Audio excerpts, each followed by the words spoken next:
আমার একটা মুরগির খামার আছে। স্বাভাবিকভাবে প্রতিদিন কিছু মুরগি মারা যায়।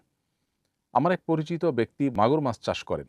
তিনি মাছের খাদ্য হিসেবে এসব মৃত মুরগি আমার কাছ থেকে কিনে নেন। মৃত মুরগি বিক্রি করা জায়েজ আছে কিনা? নামাজের শব্দ করে ঢেকুর এলে কি নামাজ ভেঙে যাবে? আমাদের গ্রামের এক ব্যক্তি প্রকাশ্যে শিরক করতেন এবং শিরক প্রচার করতেন।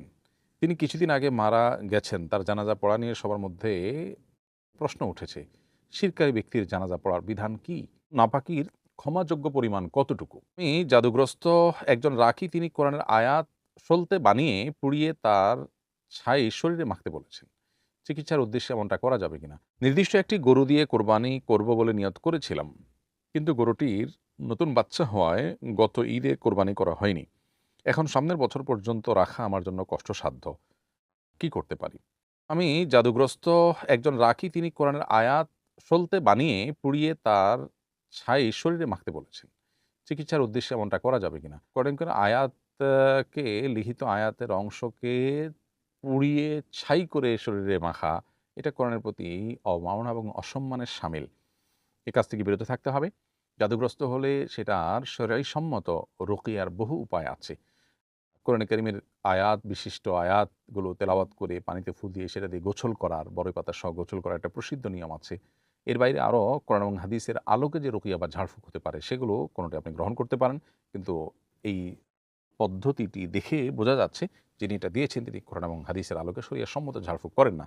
বিধায় এটা থেকে আপনার বিরত থাকা উচিত এবং বেঁচে থাকার চেষ্টা করা দরকার। নামাজের শব্দ করে ঢেকুর এলে কি নামাজ ভেঙে যাবে? নামাজের ঢেকুর এলে এবং তাতে হালকা একটু শব্দ হলে নামাজ ভাঙবে না। কিন্তু যদি মানুষের মুখ থেকে উচ্চারিত কোনো বর্ণ স্পষ্ট করে বর্ণের মতো করে আওয়াজ বের হয়, ওই রকম আওয়াজ যদি অনেক বেশি হয়, তাহলে সেটা সালাত ভঙ্গের বা নামাজ ভঙ্গের কারণ হবে।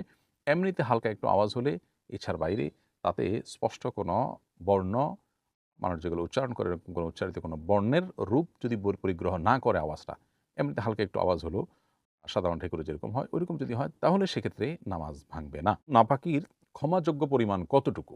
খুবই গুরুত্বপূর্ণ একটি প্রশ্ন।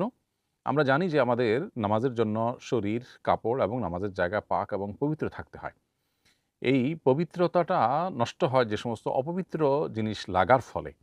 সেগুলোর পরিমাণ এবং সেগুলোর ধরনের উপর ভিত্তি করে কখনো কখনো সেটা সহনীয় পর্যায়ে থাকে বা ক্ষমার আওতায় থাকে। কোন ধরনের নাপাক কতটুকু লাগলে সেটা ক্ষমার আওতায় থাকবে বা সহনীয় বলা হবে? এটা হলো মূল প্রশ্ন। এই প্রশ্ন উত্তরে যাওয়ার আগে মৌলিকভাবে বলে রাখি, নাপাক সাধারণত ২ প্রকার। একটা হলো নাজাসাতে গালিজা বা শক্ত, কঠিন পর্যায়ের নাপাক। আর হলো নাজাসাতে খাফিফা বা তুলনামূলকভাবে হালকা নাপাক। নাজাসাতে গালিজা এবং খফিফা, এই ২ টার সংজ্ঞা হলো, নাজাসাতে গালিজা হলো মানুষের মলমূত্র, প্রবাহমান রক্ত, বীর্য, মাদক এবং হাঁস মুরগি ইত্যাদির বিষ্ঠা। এর বাইরে নাজাসাতে খাফিফা বা তুলনামূলক হালকা নাপাক বলতে বোঝানো হয় যে সমস্ত পশুর গোশত খাওয়া হালাল সেগুলোর পেশাব, এবং যে সমস্ত পাখির গোশত খাওয়া হারাম সেগুলোর বিষ্ঠা ইত্যাদি। নাজাসাতে গালিজা বা শক্ত নাপাক যেটা, সেটা যদি এত কম পরিমাণে লাগে যেটা থেকে আসলে বেঁচে থাকা সম্ভব নয়। যেমন পেশাব যখন মানুষ করে বা কোনো প্রাণী করে, তখন পেশাবের যে ছিটা, সুইয়ের আগায় যতটুকু পানি থাকে ঠিক ততটুকু পরিমাণ ছোট, ছোট যে ছিটা আসে, সেগুলো থেকে বেঁচে থাকা আসলে মানুষের জন্য কষ্টসাধ্য। তো এইজন্য সেটা নাপাক। যদি এরকম ছিটা লাগে, তাহলে সেক্ষেত্রে মানুষের শরীর বা কাপড় নাপাক হয়েছে বলা হবে না। আর যদি একত্রে কোথাও কোনো নাজাস্তে গালিজা বা শক্ত নাপাক লাগে, তাহলে সেটা জায়গার পরিব্যাপ্তি হিসাব করতে গেলে ১ দেরহাম, যেটা আজকালকার যুগে আমরা ৳১ কয়েন বা এই জাতীয় যে আপনার কয়েনের যে সাইজ আছে, যেটা আমাদের হাতের কোষ করলে তারও ঠিক মাঝামাঝি যেটুকু জায়গা যায়, এইটুকু জায়গা অর্থাৎ একটা দেরহামের যে পরিমাণ, ওই পরিমাণ যদি হয় বা তার চেয়ে কম যদি হয়, তাহলে সেটা সহনীয়। আর এর বেশি যদি হয়, তাহলে সেটা ফলে ওই অংশটা নাপাক হয়েছে এবং সেটাকে ধুইতে হবে, নাপাকি দূর করতে হবে, এটি বলে ধর্তব্য হবে। আর যদি নাপাকটা শক্ত হয়, এভাবে আপনার পুরো জায়গাকে আপনার পরিব্যাপ্ত করেছে এমন না, বরং শক্ত নাপাক, তাহলে সেক্ষেত্রে অর্থাৎ নাপাকটার আপনার তরল না, এরকম যদি হয়, তাহলে সেক্ষেত্রে সেটা ৪.৩৭ গ্রাম পর্যন্ত হলে এটা ক্ষমার যোগ্য। তো অনুমান করে মোটামুটি আমরা দেখব যে এর মধ্যে পড়েছে কিনা। যদি পড়ে তাহলে সেটা ক্ষমার যোগ্য, আর না হলে এর বেশি হলে সেটার কারণে ওই অংশটাকে ধুইতে হবে। আর নাজাসে খাফি বা হালকা নাপাকের ক্ষেত্রে যেকোনো অঙ্গে লাগলে সে অঙ্গের ১/৪ ভেতরে থাকলে সেটা আপনার ক্ষমার যোগ্য, এবং এর বেশি যদি লাগে তাহলে সেই জায়গাটা পুরাটা, অর্থাৎ যে জায়গায় নাপাক লেগেছে সেই জায়গাটুকু পুরাটুকু ধুইতে হবে। আর সর্বক্ষেত্রে যদি এই ক্ষমার যোগ্য যতটুকু অর্থাৎ সহনীয় যতটুকু নাপাক এর আওতায় থাকার পরেও যদি সেটা ধুয়ে ফেলা হয় সেটা অনেক ভালো।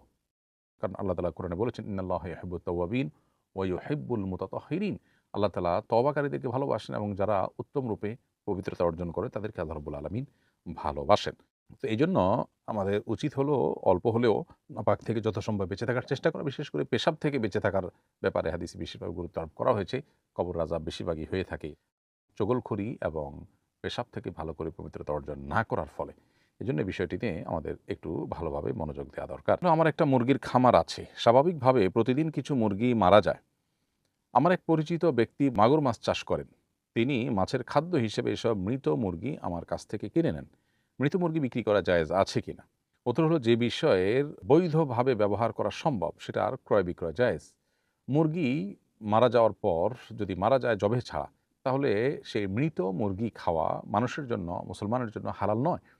কিন্তু সেটা পশু পাখির খাদ্য হিসাবে তারা খেতে পারে। তাদের জন্য তার হালাল হারামের বিধান প্রযোজ্য নয়। তো যেহেতু এটাকে বৈধভাবে ব্যবহার করার সুযোগ আছে, অতএব এটার কেনা-বেচারও সুযোগ আছে। বিধায় আপনি এটা বিক্রি করতে পারবেন। যদি আপনার এমন হতো যে এটার ব্যবহারটাও বৈধ ক্ষেত্রে না, বরং অবৈধভাবে ব্যবহার করতে হবে, বৈধ ব্যবহার করার কোনো স্কোপ নাই। যেমন ধরুন মাদক, এটা যেই কিনবে সে পান করবে, এটা বৈধ ব্যবহার করার স্কোপই নাই, তাহলে সেটা বিক্রি করাও না জায়েজ, হারাম। কিন্তু মৃত মুরগি বা মৃত পশু সেটা যদি অন্য কোনো পশুর খাবার হিসাবে বা অন্য কোনো কাজে ব্যবহার করা যায় যেটাকে শরিয়া দৃষ্টিকোণ থেকে বৈধ বলা যায়, তাহলে সেক্ষেত্রে সেটার কেনা বেচা উভয়টাই বৈধ। বিধায় আপনার ফার্মের মৃত মুরগি আপনি বিক্রি করতে পারেন এবং আপনার বন্ধু মাছের খামারের জন্য সেটা কিনতেও পারবেন এবং সেটি নাজায়েজ হবে না। আমাদের গ্রামের এক ব্যক্তি প্রকাশ্যে শিরক করতেন এবং শিরক প্রচার করতেন। তিনি কিছুদিন আগে মারা গেছেন। তার জানাজা পড়া নিয়ে সবার মধ্যে প্রশ্ন উঠেছে, শিরকারী ব্যক্তির জানাজা পড়ার বিধান কি? প্রিয় দর্শক, শিরক দুই প্রকার, একটা বড় শিরক, শিরকে আকবার, আর একটা হলো শিরকে আসগার বা ছোট শিরক। বড় শিরকে যদি কেউ লিপ্ত থাকে তাহলে সে ইসলাম থেকে খারিজ হয়ে থাকে এবং এর ফলশ্রুতিতে একজন অমুসলিমের মতো করে তারও জানাজা পড়া যায় না। আর যদি ছোট শিরকে লিপ্ত হয় তাহলে সেক্ষেত্রে তার জানাজা পড়তে হবে, মুসলমানরা তার জানাজা পড়বেন এবং সে এর ফলে মুশরিক হয়ে যায় না, ইসলামের গণ্ডিতে খারিজ হয়ে যায় না। তিনি কী ধরনের শিরকে লিপ্ত ছিলেন এ বিষয় নিয়ে বিস্তারিতভাবে কোনো আলিমের কাছ থেকে জানার চেষ্টা করবেন। আপনি যদি এ সম্পর্কে বিস্তারিত ধারণা পেতে চান ২-৩-৪ পৃষ্ঠার আর্টিকেলের মাধ্যমে, তাহলে সেক্ষেত্রে মৌলিক আউটলাইন পেতে হলে আমাদের ঈমানের অপরিহার্য পাঠ বইটি পড়তে পারেন। সে বইয়ে আলহামদুলিল্লাহ ঈমান ভঙ্গের যে সম্ভাব্য এবং প্রচলিত এই সময়ের যে সমস্ত কারণগুলো পাওয়া যায় সেগুলোকে আমরা বিস্তারিতভাবে এমনভাবে তুলে ধরেছি যেখান থেকে মৌলিক একটা আউটলাইন এবং রোড ম্যাপ পাওয়া যায়। তো সেটা আপনি পড়ে দেখতে পারেন। এর বাইরে শিরকটা কোন পর্যায়ে, এর ফলে তাকে ইসলাম থেকে খারিজ হয়ে গেছে বলা যায় কিনা, এ বিষয়গুলো আমাদের সর্বস্তরের সাধারণ মানুষ যেনতেনভাবে সিদ্ধান্ত নেওয়ার মতো বিষয় নয়। বিচক্ষণ বিদগ্ধ আলেম মুফতিগণ সেটার উপরে আলোচনা পর্যালোচনা করে তারপরে সিদ্ধান্ত গ্রহণ করবেন। কারণ একটা মানুষকে আসলে ইসলাম থেকে খারিজ হয়ে গেছেন এই বলাটা অনেক বড় কথা।